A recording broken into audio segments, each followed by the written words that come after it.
Okay.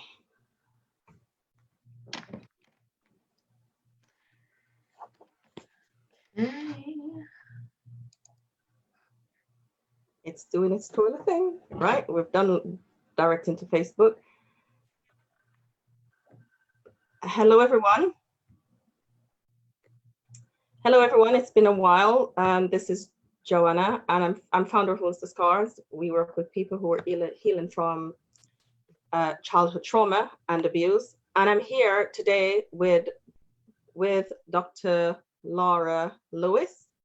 My friend's name is spelled the same way, but she says Louis.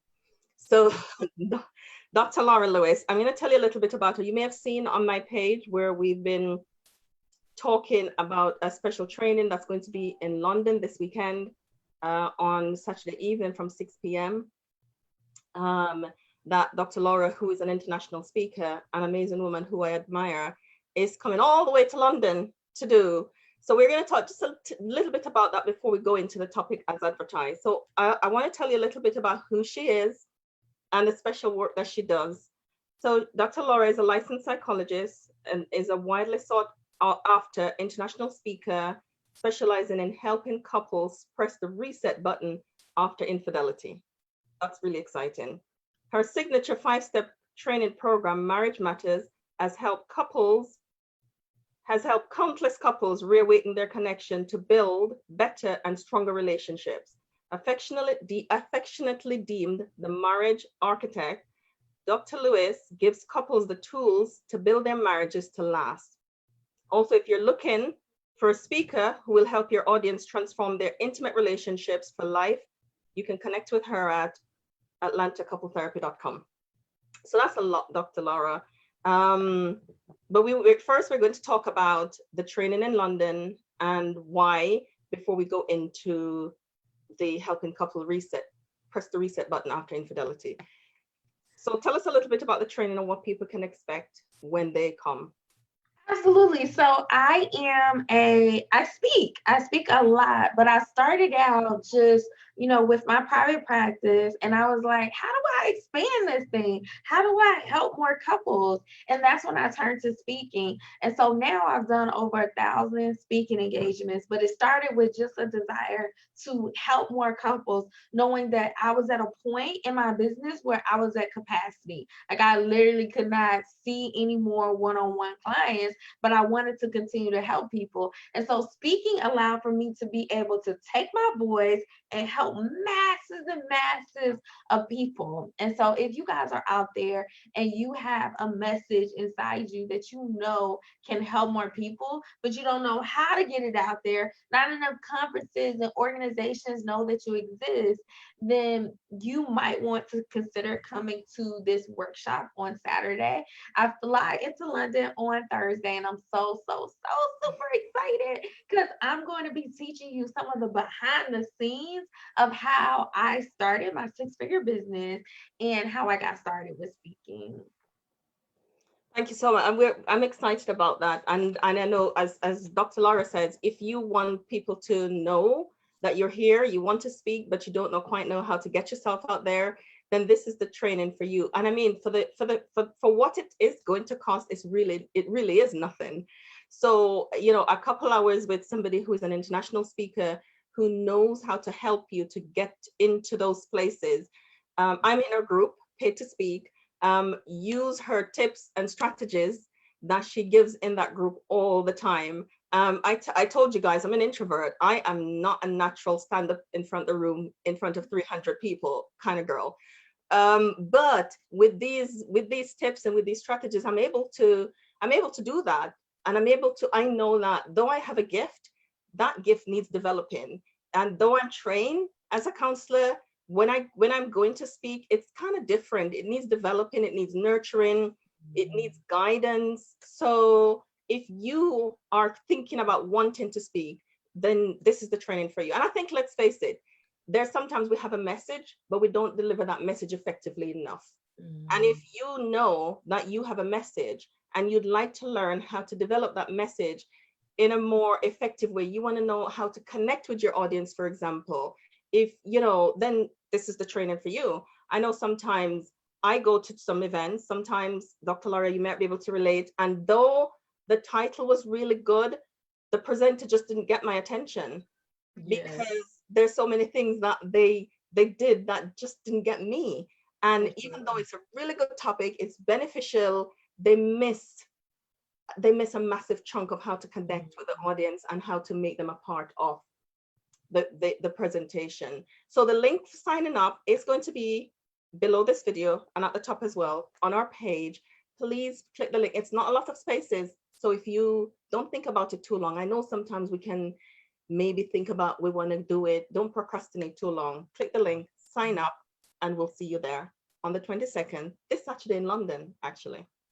So yes, it's gonna be a lot of fun. I can't wait. I can't wait. Because the people who have come to the event afterwards, they'll tell me I booked a 3,000 like pound speaking engagement. So when you think about like you are making that kind of money from a speaking engagement, making an investment of under under 30 pounds is totally worth it, you know, for the change that you're gonna have in not only your life, but the people's lives that you're going to be called to serve.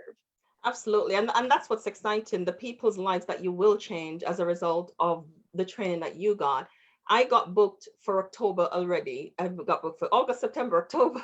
I'm booked for Black History Month, because of how I've learned how to show up and the things to say and how I present myself. And when I go and speak, how I do it. So, this is an opportunity for you. Come and develop the skill. I know sometimes standing in front of the room can be nerve-wracking, but with this, I'm telling you, if I do it, you'll be able to do it. Because now somebody asked me the other day, don't you get nervous when you're standing in front of the room, Joanne? I said, there's never a time when I'm not. And I think when I'm not having a little nerves, then maybe that's when I should It's stop. normal. But the nerves are normal, but it's how do you manage that? Connect with your audience, get the message across, and change people's lives. That's what it's Right. about. Change people's That's lives. right. Oh my gosh, that's so powerful because when you see someone coming up to you saying, "Oh, my marriage is different. Oh, I was about to give up and you gave me hope. Oh my gosh, like I didn't know what to do with my kid and now he's doing better in school." When you think about like the power of your words and when you just step out on faith and you share the gifts that you have with masses of people, like you're a life changer. Like people's lives transform. And so I think it's worth investing in knowing how to sharpen that tool set so Yeah, that it can best be used. absolutely. Because I knew that as a counselor, I was changing lives, but that was just one at a time. Yeah. When I speak to a room of 300, 500 people, then I'm touching so many more lives with that Mhm. message that I know that I've been blessed to give. And I never forgot, before we kind of segue into the other conversation, I spoke and a 75-year-old man came up to me with tears, Oh he, my you know, God. and we chatted for a while. He said, you have to do this in other places. You really have to. And when I think about how shy I was, how nerve-wracking it is, Mhm. I would not want to not do that so that 75-year-old man could have a Yeah. breakthrough at that point in his life. Oh That my meant gosh. absolutely everything. So if there is something that you have that you don't know who it's going to impact and whose life is going to change.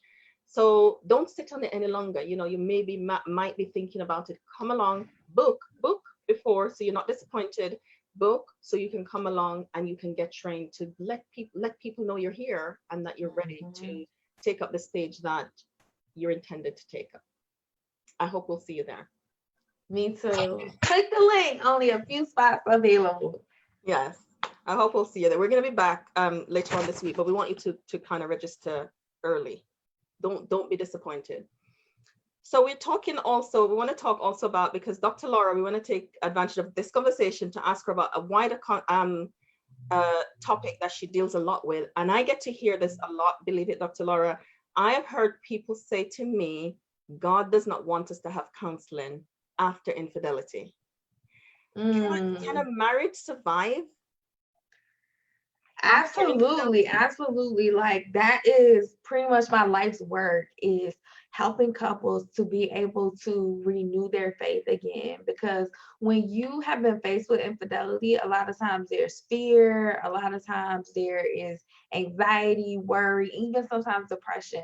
And I have taken couples from that place of anxiety, like, I don't know if we can get through this, having those kind of thoughts. I've taken them from that place into a place where they have learned to love again, into a place where they are close again, into a place where they trust again. And so that's the powerful work of transformation that happens when you decide, I'm going to get help for my marriage. I'm committed to my relationship. When you make those decisions and you get help and work the strategies that I teach, you're able to get that transformation. And some of those couples I see, and they look even better than they did before the affair. Before the affair, things were okay, but then after counseling, then they're like, I didn't think it can get this good. That's what they tell me.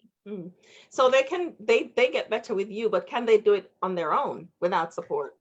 Some of the things that is important for them to do is to be able to communicate. Communicate is the number one reason why marriages fail. It's not money problems, it's not sex, it's communication. And so that's one thing that they're gonna need to work on, is how to effectively communicate. Forgiveness is another part, and a real true apology. Now in my work, I hear all sorts of apologies. I'm sorry, just get over it. I'm sorry, how many times you want me to say it? And so part of my work as a couples therapist is teaching couples how to have this very vulnerable conversation in a way that brings healing. Oh yeah, absolutely. And in the work that I do with trauma, I know that sometimes that's the root of the affair. But there are times when lots of other things is blamed, like how you cook, how you don't cook, lots, you're in the in-laws, lots and lots of other things. And what I'm hearing you say is, I get people to communicate really honestly, communicate about why. Now I know that we're running out of time, but tell me, what does an offender need to do if they want to start healing? So if you have had an affair, one thing that you need to recognize is that the person is going to take them time to move forward. They're not going to just forget instantaneously. Like, you have the affair one day and then the next day they have forgiven you. That's not realistic. Usually on average, it takes couples about a year to go through the full stages of the healing process. So the offender, it's important that they recognize that they're going to have to be patient with their spouse. They're going to have to be very patient, because your spouse is going to have questions. Your partner was going to want to know, when did it happen? How did it happen? Who was it with? They're going to have a lot of questions. That's because infidelity is what's called an interpersonal trauma. And so what that means is they're going through a trauma response, and they're going to need to be soothed by you. And with soothing, that comes being honest, being transparent, being accountable, taking responsibility. Like, taking responsibility looks like, I'm sorry that I hurt you. I'm willing to do the work. I'm willing to do what it takes to regain your trust again. And so, sort of like explaining to your partner what you're doing, when you're doing it. I'm going to be going to the store. I'll be back in 30 minutes. And when you do things that are like tapping into their trust issues, triggering their trust issues, then understand that they're going to have acute anxiety at that moment. Like, not answering the phone. They call you and then you don't answer the phone. That's going to trigger their trust issues. Yeah, thank you so much. So for trust to rebuild, you have to be open and honest. You can't be tired. You can't get tired of sharing information. It's really important.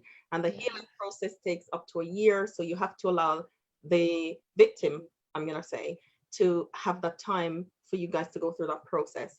Now, really quickly, what does the other party needs to do? Is there anything? Okay, great question. Because sometimes when couples come in for counseling and the person that was cheated on, they feel like, all right, I'm just here sitting on you, like waiting for you to fix him. Like, I'm fine, I'm perfect, just fix my mate. But they have their own work to do, right? And so for the person who is cheated on, part of their work to do is dealing with the acute anxiety, dealing with sometimes the feeling of depression. Sometimes there can be a feeling of, I just don't want to get out of bed. I just don't want to face the day. If this is where my marriage is, I'm just giving up. Like, sometimes they have self-defeating thoughts. And so part of the victim's work is dealing with the negative thoughts, dealing with the negative intrusive flashbacks that might come up. Right? Like, you're just watching television, and then all of a sudden the theme of the television show is infidelity. And then whoosh, this all these thoughts come back of, you know what, I can't stand you. Like, all those thoughts come up. And so that's what the person who is the victim has to work on. The victim has to work on, okay, I know my partner did this, but there are good things about my partner. There are good things about my spouse. And remind yourself of that daily. The other things that the person needs to do is to get support. But you have to be cautious about who you get support from. Like, if you just go to your mom and like, Mom, let me tell you what he did. He's just a no good so-and-so. Then it's the holidays, then it's Christmas, and you want to go to your mom's house. Your mom's gonna be looking at your spouse sideways. And so you just have to be cautious as to how much detail you go into with your family about what happened. You have to get support. And sometimes support just looks like, let's go to the mall. Like, let's go shopping. Let's go for a run. Let's go play basketball. You don't necessarily have to go into the details with your family about what happened, but get some social support. Go to counseling for emotional support as well. Thank you so much. I mean, there's so much in that we could all unravel, but I think the message is, give your marriage the time that it needs to heal. You can't, perhaps there's no step here that you cannot do, you can avoid. It's really important, it's really necessary. Thank you so much, Dr. Laura. I'm looking forward to speaking to you again like this on Thursday when you arrive in England. I'm hoping that the weather will stay nice for you. Yes, me too. It's winter, and you'll experience British weather. I'm sure you've been here before, so you have an understanding of what it's like.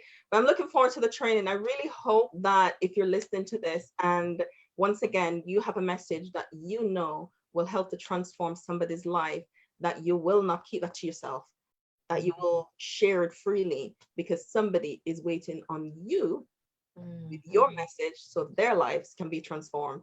Click the link and sign up before the spaces are gone. So we hope to see you in the room on Saturday evening. See you then, Dr. Laura. All right. Bye for now. Bye.